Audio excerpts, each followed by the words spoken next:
Chers internautes, bonjour. Aujourd'hui, je vais vous montrer sur un Range Rover Evoque comment on va faire pour faire la vidange du liquide de refroidissement. A tout de suite. Donc, le bouchon de vidange, il se situe par ce symbole, ici. Voilà, donc on va le dévisser afin de laisser l'air passer pour faire la vidange. Ensuite, ici, on va démonter la protection qui se trouve sous le moteur. Donc on va dévisser tout ça. Alors, une fois qu'on est dans le moteur, on a une petite vis blanche là que vous voyez, papillon. Il faut la dévisser pour vidanger. Voilà. Alors je vais le faire. Là, comme on peut voir,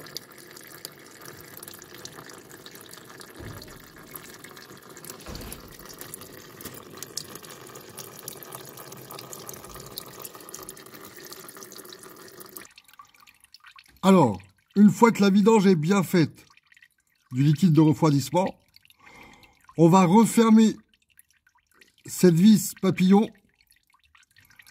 et on va re-remplir le réservoir de liquide de refroidissement, même un peu plus que le maximum.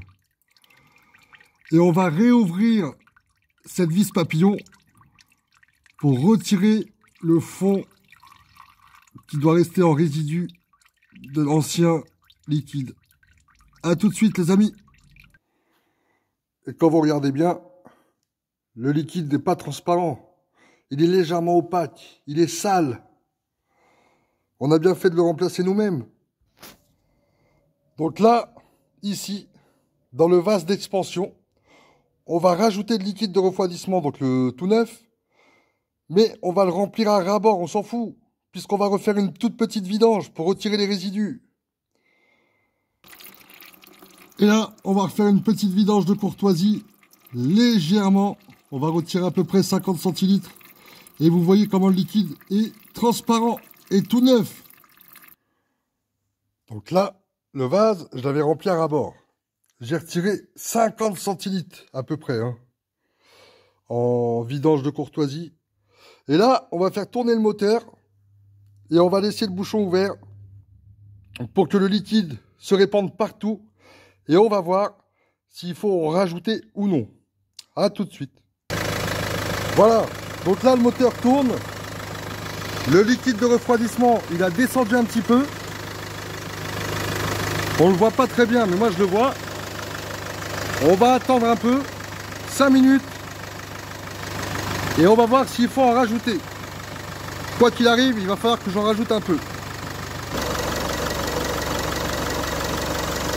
Donc là, pour l'instant, dans le vase d'expansion, au niveau max, j'ai 1,5 cm qui s'est... Ah, attendez, qui s'est enlevé. Donc ici, sur le tableau de bord, là, on va attendre que ça chauffe jusqu'à la moitié du trait. On va attendre un peu. Et une fois que c'est chaud, on coupe le moteur, on attend 20 minutes et on regarde ce qui se passe dans le vase d'expansion. Donc là, si vous regardez bien, on a au moins 3 cm qui est descendu déjà.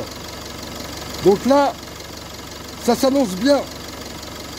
Le circuit de refroidissement se fait impeccablement bien.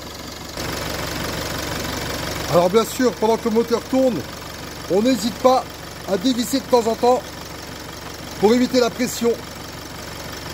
Et ça va permettre d'éviter d'avoir aussi de l'air dans les circuits de refroidissement. Là, comme on voit, le chauffage, il s'est mis en service. La température est bien montée. Je vais pouvoir arrêter le moteur et laisser refroidir pendant 20 minutes. Donc là, 150 ans après, non, je plaisante. 20 minutes après, j'ai laissé refroidir donc. Et la température donc a descendu. Et du coup, le liquide était toujours au niveau minimum.